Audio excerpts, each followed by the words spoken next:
This morning I want to share a word with you about the subject of wisdom. And today is going to be very just kind of teachy. We've already had a real experience with the Lord this morning, and as I read through the Bible every year, and I came across Solomon, and the Spirit of the Lord began to speak to me out of that passage about his wisdom and the wisdom he had, and the choices he made, the way he prioritized wisdom over the other things he could have prioritized. And I began to just reflect on the subjects of wisdom and how sometimes, and this doesn't always apply across the board, this is a little bit of a stereotype, but sometimes in Spirit-filled charismatic churches, they have a lot of things, but sometimes they just don't have any wisdom. And are you laughing? Does that mean amen? And what do I mean? What I mean is sometimes when we rely on the intangible voice of God and all those kinds of things, sometimes we can detach from regular human patterns that create success in life and different things. And I think it's always good to kind of revisit some of those things and say, hey, wait a minute, these things are also important. These things are good. And so let's take a look at the subject of wisdom. Proverbs 4:7 tells us, get wisdom. And then it puts a price tag on wisdom. And the price tag is give everything you have. Give everything you have to get wisdom. And in my understanding, that means wisdom is pretty valuable. And so you and I should be pursuers of God. We should pursue His heart. And in the process of that, we should be hearing His voice and learning things to become wiser. And I don't know if you're like me, you can look back at your life and think, boy, I've made some really good decisions in certain times, in certain places. How many know when I married my wife, I made a good decision? You know, I got teased one time. This person said, you know, you made a much better decision than your wife did when you all got married. And it's kind of like it builds you up and then it kind of drops you down real fast. You're like, hey, I'm a good decision maker. Hey, wait a minute. Hey, what's that guy saying? And so this morning, you know, we want to make good decisions, and I believe wisdom is what causes us to do that. My thesis this morning is we as the people of God need to grow in wisdom if we're going to be successful in this life and properly be an agent of Christ in the world. How do you know, we're doing a lot of soul winning here at Jubilee Family Church. We're out sharing our faith. We're talking to people about Christ and all those kinds of things. But how do you know the message of the gospel can come across a little bit better if the person is preaching the gospel or sharing the gospel kind of has their life in order? They've got certain things about their life that are in order. You know, if my personal life is a complete train wreck, it becomes very difficult for me with any credibility to share certain things about how much Christ can put your life into order. You know, hey, Joe, I want to tell you, Christ can really put your life into order. Now, I read about it in the Bible. I really don't know anything about it personally, but you just got to trust me on this. You know, that makes that message a little bit harder. And so when we're out sharing our faith, we want to, again, be people of wisdom. Let's go through the outline, and then we'll get into the message. First thing we're going to talk about is what is wisdom. Second thing, the admonishment to get wisdom, how to get wisdom, the benefits of wisdom, and Christ who is our wisdom. When we start talking about wisdom, I believe there are really 4 different types of wisdom. And you see these things played out in people's lives. The first thing I would call natural wisdom. I know there are people that have just been around a while, and they learn things, and they know patterns, and they've just got natural wisdom. It just has to do with life experiences and some reading and different things like that. The second kind of wisdom I would say would be carnal wisdom, which would be rooted in selfishness or rooted in greed, and it would be rooted in the sinful nature. It would create wisdom in you, but it's driven by selfish desires. And those selfish desires, you know, you're trying to scheme, you're trying to think, you're trying to figure out how to rip off your fellow man so you can get an advantage. And that is a form of wisdom, but it would be carnal, demonic, or evil wisdom, and you see that played out. To compare that or contrast that, and you see these things in James 3:13 through 18 if you really want to take a look at it, is the selfless wisdom. When there's a wisdom that's not about you, it's about God, and it's about how you can help your fellow man and how you can think and create and strategize and be a blessing to other people.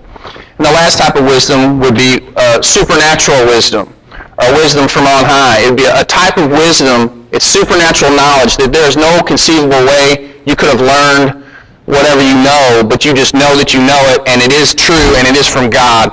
You didn't read it in a book. You didn't even maybe read it in the Bible, but here comes this information from heaven, and you release this information, and it's right on the money. All right, so those are the 4 types of wisdom. And here they come. Ready? I'm stuck here for just a minute. There they go. All right, so now, what is wisdom? Now, I looked up wisdom in the dictionary, and I didn't like the definition. That's a little arrogant, I know. But as I was reading the definition, it didn't really sum up how I understand what wisdom is.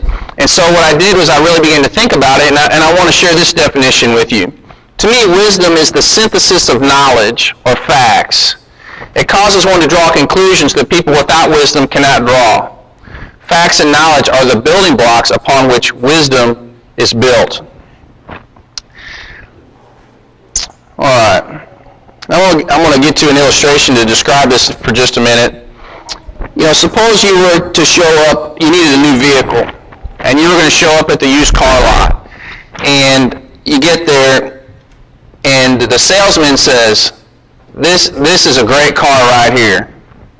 And so you hear the salesman say that, and you think, okay. How many of you right at that point are processing the demeanor of the salesman? Anybody with me on that? You're kind of putting a beat on that right out of the gate. Now, some people might not, but other people will. They'll decide, do I think this salesman's an honest person or not, immediately. Okay, so then as the process goes on, you start the car, and it's got this really bad knock in it. Now, that's a fact.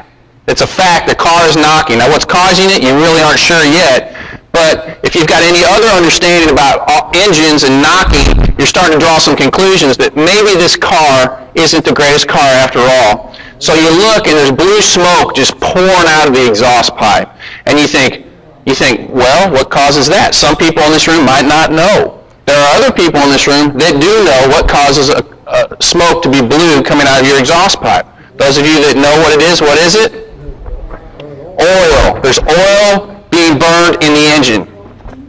Okay, so now what does wisdom tell you? You take the facts. You get a beat on the salesman.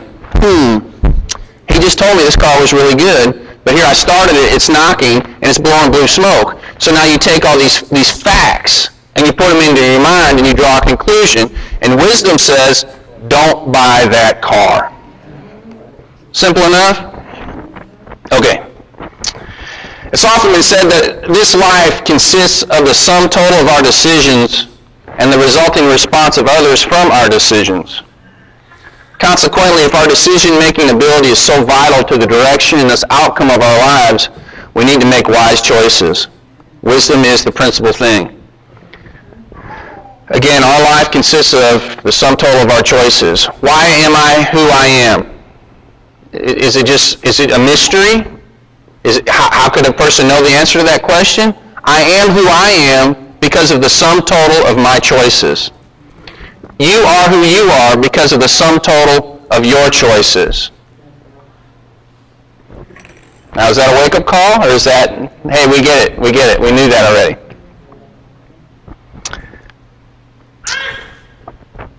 All right, again, Proverbs 4:7 tells us the beginning of wisdom is this: get wisdom. It's supreme, so get it. Though it cost all you have, whatever else you get understanding. This is something that's very important. Proverbs 25:2 says, it is the glory of God to conceal a matter. To search out a matter is the glory of kings.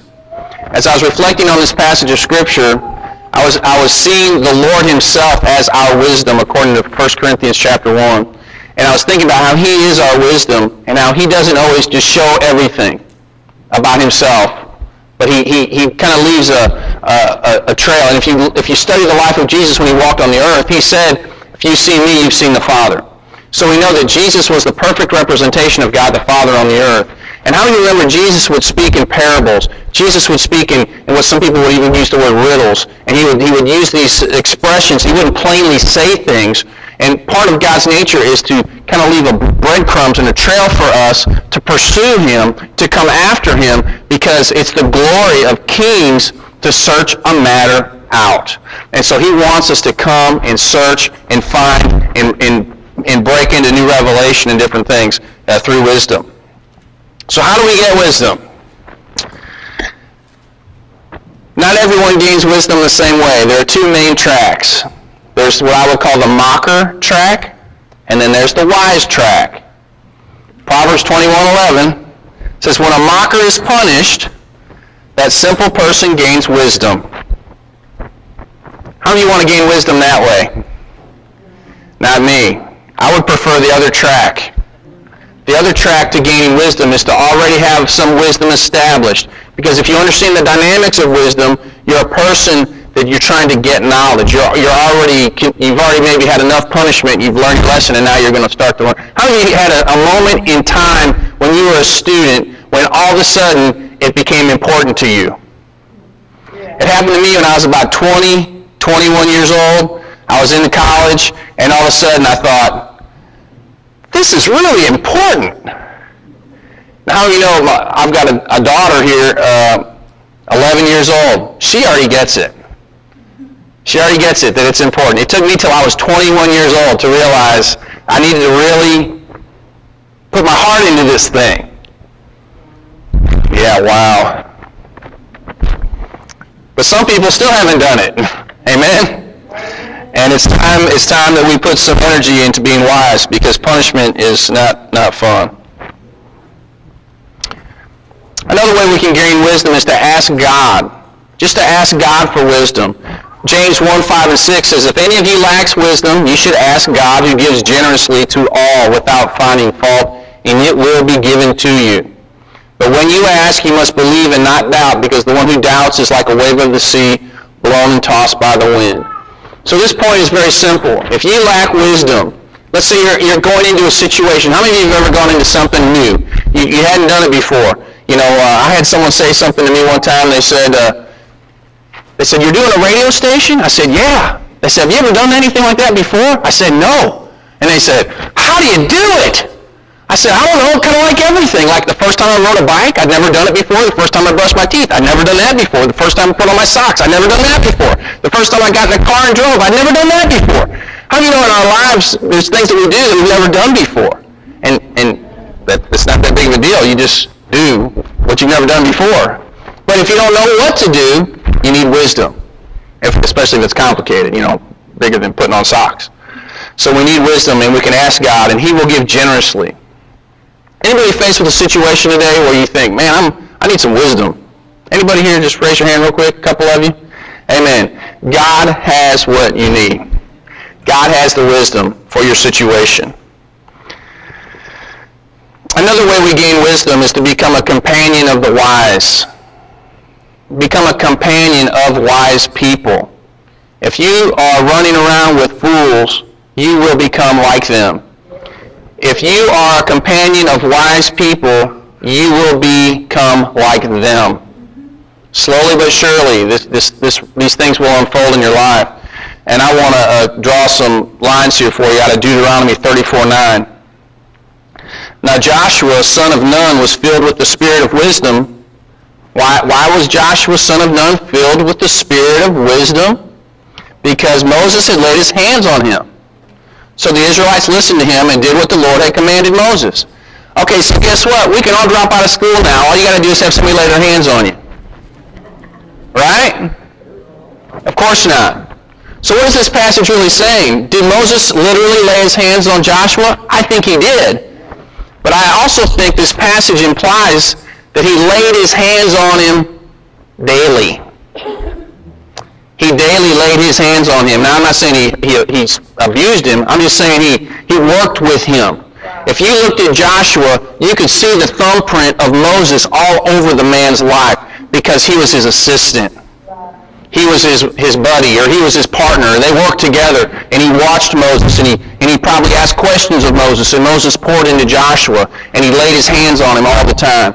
Most men who are over the age of 30 should have another man's handprints all over them because of either an earthly father, a coach, a teacher, a mentor. Someone has touched them and helped them along and been an example to them in some way.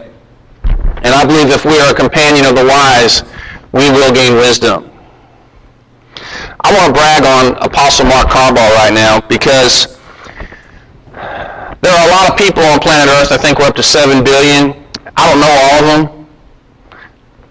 Of course not. But Mark Carball is the wisest man I know. And I am honored to have been a part of his life for several years. And if you have a question about something going on in the world, or you've got thoughts or ideas, and you want to hear some wisdom, that's your man. That's the guy. If you want to know something, he will have thoughts about it. And if he doesn't know, he will tell you, I don't know anything about that. But I've never heard him say that one time. Just to let you know, he knows his stuff. All right, so another way we can gain wisdom is to read and study. To grow in natural wisdom, a person must be able to accumulate facts into their mind, synthesize the facts, compare them to other processes or systems, and then draw a conclusion about the outcome that is correct. Can I tell you, some of the wealthiest people in the world can do this. They call them investors. They look at the world. They look at supply and demand relationships. They look at materials. They look at this. They look at that. They put their pulse on the cultures of people. They do all kinds of analysis in their own mind, and then they begin to draw conclusions, and they in some ways predict what's going to happen next. You know, I heard people say one time that stock investing is kind of like throwing a dart at the newspaper, and just whatever it lands on, that's the one you should buy, and that's about as good as anything else. But the numbers don't bear that out.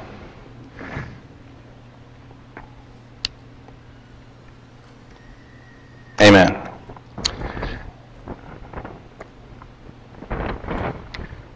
All right, so let's talk about the supernatural component of wisdom. 1 Corinthians chapter 2, verses 10 through 13 says this: "The Spirit searches all things, even the deep things of God. For who knows a person's thoughts except their own spirit within them? In the same way, no one knows the thoughts of God except the Spirit of God. What we have received is not the spirit of the world, but the Spirit who is from God, so that we may understand what God has freely given us. This is what we speak, not in words taught us by human wisdom, but in words taught by the Spirit, explaining spiritual realities with Spirit-taught words." So I shared that passage to say this, that there is heavenly wisdom, that you and I can apprehend this wisdom, get into the presence of God, and hear from God personally for our lives, and know things and learn things about life, people, circumstances, and situations that we could not have possibly known. There's a prophet in the Old Testament, what some of us may call a word of knowledge, but he was getting the battle plans of the enemy in the Spirit. I believe it was Elisha. And the king of Aram, was it the king of Aram? He began to accuse the guys in his cabinet of being a spy, because every time they were getting ready to attack the nation of Israel, the armies would be ready. So he says, "Which one of you guys is a spy?" And the king said, and one of the counselors there, one of the cabinet members says this. He says, "King, Elisha is in your bedchamber with you. He knows everything that's going on here." Now, how does he know that? Well, he knew it by the Spirit, because he was a spiritual man. Because he was a spiritual man, he was getting heavenly knowledge and heavenly information. And I believe, especially in the New Covenant, we're privy to the same giftings and the same things. All right, let's look at the benefits of wisdom.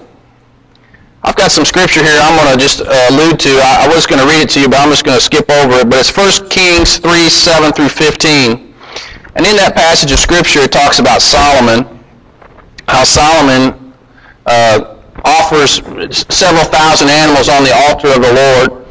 He goes to sleep at night, and he has this vision. And God asks him, he says, what do you want me to do for you? And Solomon says, basically, I'm going to paraphrase here, Solomon basically says, "God, I'm just a child. I'm just a kid. I don't know anything. And here I am, the king of these great people." He says, "I'm asking for wisdom so I will know how to rule the people that you've given me responsibility for. I want to know, I want the wisdom that I need to be a good leader." And God says, "Well, because you haven't asked for long life, you haven't asked for me to kill your enemies, you haven't asked for, wealth, I'm going to give you what you haven't asked for, and I'm also going to give you what you have asked for. I'm going to give you wisdom." So this wisdom brought Solomon wealth, possessions, honor, and a long life. How do you think you'd like some of that? Amen. Amen? All you need is wisdom, and you can have it. That's the only thing you might be lacking. If this is what you want and you're not satisfied with what you have, all you need is one thing. It's wisdom. If you have wisdom, these things can be yours today. But wisdom sometimes is hard to come by. We don't want to pay the price, what it takes to get it. Let's talk about the benefits of wisdom some more here. Ecclesiastes 2:26, to the person who pleases him, God gives wisdom, knowledge, and happiness. But to the sinner, he gives the task of gathering and storing up wealth to hand it over to the one who pleases God. How many of you are glad you're righteous today? You know you got people working for you and you didn't even know it. Right now, they are gathering and storing and working their little fingers to the bone so they can hand it over to you. Amen. And this really happens. Proverbs 9:11, through wisdom your days will be many, and years will be added to your life. The one who gets wisdom loves life, according to Proverbs 19:8. The one who cherishes understanding will soon prosper. If you cherish understanding, you will soon prosper. What does that mean? That means that you can have a head full of good ideas, dreams, and vision. But as long as it just stays in your head, it's not going to help you any. It's got to get out of your head. It's got to get into some kind of process or system or job or work or business or whatever in order for that to create prosperity for you. All right, 1 Corinthians 1:30. It is because of him that you are in Christ Jesus, who has become for us wisdom from God, that is our righteousness, holiness, and redemption. We must seek Christ's face for wisdom in the time that we live in. Without wisdom to know what to do, we can become victimized or miss out on a blessing. God, open our eyes to see what you want us to see. Give us the unction to search a matter out. Now, how do you understand what I'm saying this morning? It's pretty basic.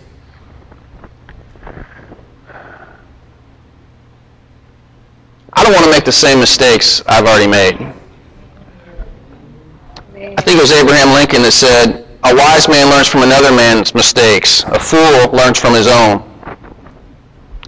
I think there's a better way to learn than from your own mistakes. I got things called books. They're really cool. You can read them and learn from people who are experts at things that you might not be an expert at. You know, there are families that are blowing apart right now. Husbands and wives are fighting. There's stress. There's strife. There's all these kinds of things. You know that people in America today will study harder for a driver's license than they will a marriage license? Isn't that something? It's a bad decision, isn't it? You lack wisdom if you study harder for your driver's license than your marriage license. You know, there are experts on the subject of marriage. You could read a book about it and have a good marriage. You wouldn't have to. Your marriage doesn't have to be miserable. You can learn why your husband's so weird, women. Amen? Men? Men, you can learn why your wife can't be quiet when you come home from work. It's all this good stuff. You can learn all this stuff, and it's okay. You know, women are cool. You know, they're different, though. Amen. We say thank God? Yeah. Amen. You know, I believe, too, that there's a gift that God gives people called prophecy. And I believe that prophecy is two things. It's foretelling and it's forthtelling. What that means is you hear from God and you can forthtell a reality. Gary prophetically spoke to Ron this morning. And it wasn't anything about Ron's future or anything like that, like, hey, it's going to rain tomorrow or you know, China's going to invade in a month. Or it wasn't anything like that, but it was forthtelling the heart of God about a situation. And the Bible says, let the prophet be subject to the prophet. And I really felt like what Gary said was bingo. It was right on the money. And Ron, you can testify. I came up my arm around you and said some similar things to you this morning. And I'm really excited about that gift. But on the other side of the coin, there is a part of prophecy that is foretelling. It's telling what's going to happen in a month or what's going to happen in a year, or hearing from God about future realities in the world. And I'm a strong proponent that gift is real. I'm also a strong proponent in the gift of what I would call prophetic wisdom. And what that is a person would take natural human wisdom, they would accumulate information about multiple subjects, put it into their mind, synthesize a conclusion, and take it before God and say, God, is this what's going to happen? And that person would maybe even look into history. How many of you know the heart of man is deceitful above all things? Who can know it? We know about the heart of sinful man. We know what men are capable of. We can look into history. We can look into Nazi Germany. We can look back into the Assyrian Empire. We can look back into all these things and go, whoa. How many of you look at that stuff and you just can't even hardly believe it even happened? But there are pictures of it and there are images and you just think, wow, I can't believe this happened. But I'm here to tell you this morning that I believe we need to be wise. We need to keep our eyes open. And I don't think we should be immersed in the things of this world. But I do think we should have our eye on what's going on in the world. And we should be accumulating information and knowledge so we know how to react and respond to what's going on. Let me tell you what a lot of Christian people do, and I'm going to pick on people for just a minute. When you start talking about things that are quote-unquote negative, they'll say stuff like this, hey, don't worry about it. I'm just going to trust in the Lord. He's going to take care of me. And I say, oh, okay, good. I'm glad, and a lot of times you can't say anything else. You just kind of go about your business.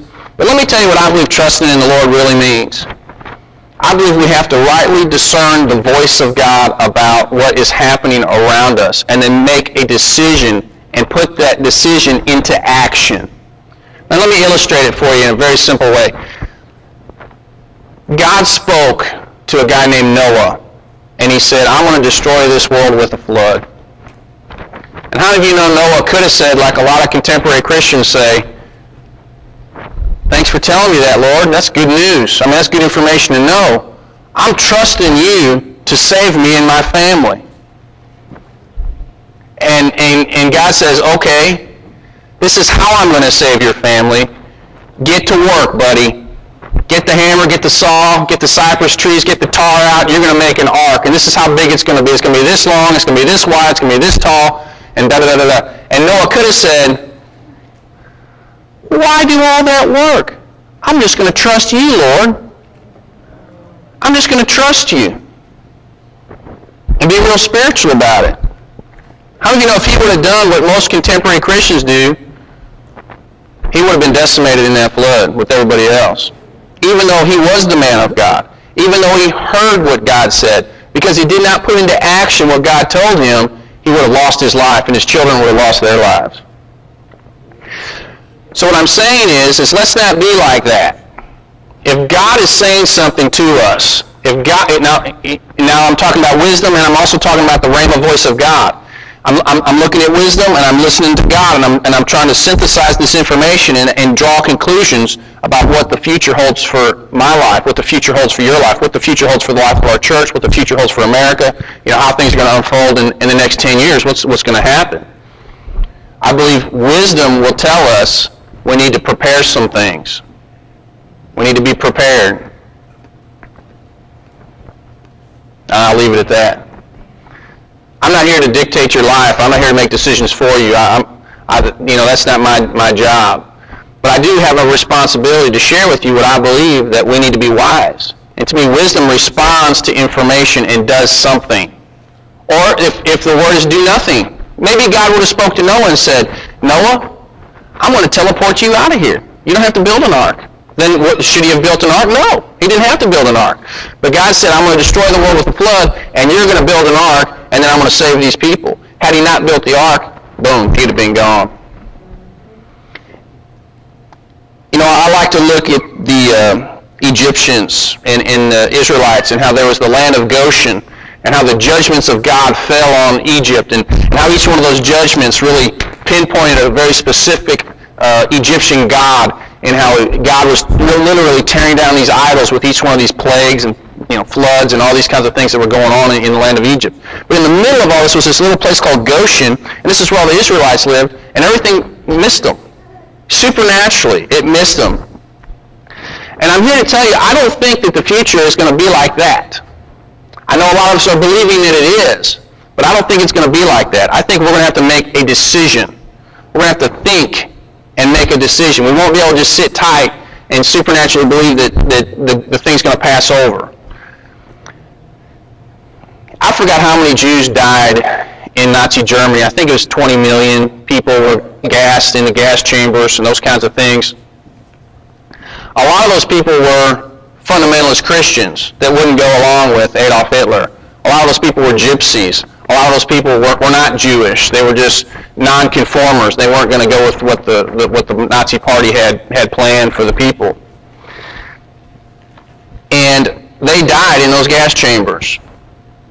Now, I think it's admirable to be a martyr. I think it's admirable to die for your faith. But I think it's also admirable to live for your faith. And if God were speaking to a person in 1930 whatever, before the Nazi Party came to power, what do you think he was saying? I believe he was saying, you need to leave Germany. If God was speaking to those people back then, if he wanted to save them, he has said to them, you need to leave. Because this is going to happen. You need to get out of Dodge, or you're going to die. So I'm very spiritual. I think I'm a very spiritual person, but I'm also very pragmatic at times, and I'm also very practical. And the illustration I like to use is if you were standing on the tracks and the train was coming at you, would you point your finger at the train and rebuke it? Yes, you would. But then also jump off the tracks. You can handle this two ways. You know, you can stand there and believe God's going to stop that train, and I admire that. But at the same time, I think it's okay just to step off the tracks, too. Stop, train! Oh, well, it didn't stop, but I made it. Yeah. Either way, I'm good. Same way with physical healing. You know, folks are sick. You know, do we pray for healing? Yes. You know, I've got a friend who's a chiropractor. He had a guy show up one time at his clinic, and his hands were shaking. And he had that, what do you call that, Parkinson's disease. And the chiropractor friend of mine has some knowledge and some facts. And so he drew some conclusions, and he says, let me ask you a question. Do you drink Diet Coke? I said, yeah, about 5 a day. He says, stop drinking the Diet Coke. Guess what happened? He didn't pray for him. He didn't anoint him with oil. He didn't do any of those kinds of things. But guess what he got healed of? Parkinson's disease. Because he got off the Diet Coke. I'm glad he was healed. I believe in praying for the sick. I believe in decreeing and declaring healing for people. I'm totally on that page. But I'm also on the page of getting off the tracks. You can stand there on those tracks and curse that Parkinson's disease and keep slamming down those Diet Cokes if you want. But if it was me, I'd curse that disease and I'd quit drinking those Diet Cokes. It's just wisdom. It's just wisdom. Well, Father, in Jesus' name, this morning, we thank you that you haven't given us a spirit of fear, but a spirit of power, love, and a sound mind. God, I thank you that your word says that if we would ask for wisdom, you will give it to us. And Lord, I believe right now that this church as a whole and each individual is growing in wisdom. God, that we're going to take information, we're going to synthesize that information in our minds and draw right conclusions. And these will be conclusions that will cause us to make good actions and good choices. Lord, I thank you that nothing takes you by surprise, that you don't do anything in the earth without first revealing it to your servants, the prophets. And Lord, this morning, in Jesus' name, Lord, I thank you for your kindness, your goodness, your power, your majesty. Everything about you is good. And Lord, I just love you this morning. I honor you. And Lord, I thank you that you are able to steer our hearts and give us wisdom to know which direction to go. And Lord, we bless you, we trust you. And Lord, as we seek out this matter like a king, we search this matter out. Lord God, I thank you for the wisdom that you give to allow us to draw right conclusions. In Jesus' name, amen. Amen. Well, I bless you this morning. Thank you for being here. And I dismiss you. Amen.